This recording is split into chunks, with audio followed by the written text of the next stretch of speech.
Thomas the Tank Engine and Lightning McQueen are two childhood icons that most people in our generation would have grown up with during primary school or kindergarten if you're in the USA. It is because of the audience's nostalgia for these two franchises that they frequently get matched up together simply due to the fact that they're both anthropomorphic vehicles. But I'm here today to tell you that this fight was never close to begin with. Thomas the Tank Engine is based on a real-life E2 tank engine built between 1913 to 1916, making Thomas over 100 years old, giving him the edge in battle experience.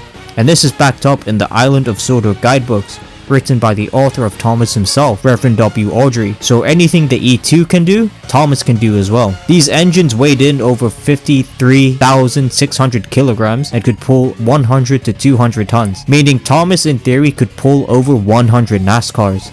Lightning McQueen, however, isn't based on any real car, but rather a combination of various models.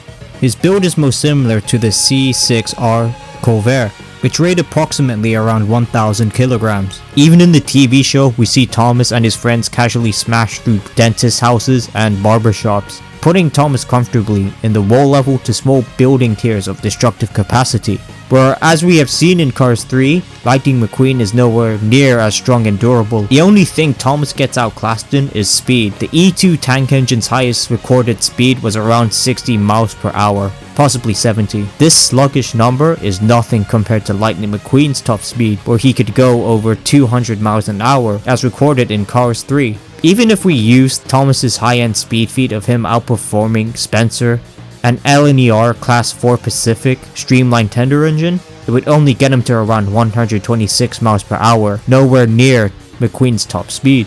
But even with this massive speed gap, it's still in Thomas's favor, with Thomas having over 50,000 kilograms over McQueen. The huge weight advantage would mean that if McQueen tried to run into Thomas, or if Thomas ran over McQueen, it wouldn't end well for the race car, and he would be crushed immediately. Thomas's only hindrance is that when he's off the rails, he is practically immobile and useless, whereas McQueen can function on any type of terrain. He's even ridden on train tracks before. But given the huge weight disadvantage that McQueen has, I don't see Thomas ever coming off the rails. But let's say we use a composite version of these characters. McQueen would now have access to his Dinoco form dream sequence where he can fly and shoot missiles. Although McQueen is a lot more dangerous in this form, it's still not enough to take on a composite version of Thomas, since one of the variants of Thomas gives him the abilities of a Kryptonian, making him universal. Even in the new iterations of the CGI series of Thomas, in the opening we see Thomas racing around the globe, which would put Thomas in the relativistic speeds. However, this might change in the future, but for now, Thomas the Tank Engine completely stomps McQueen.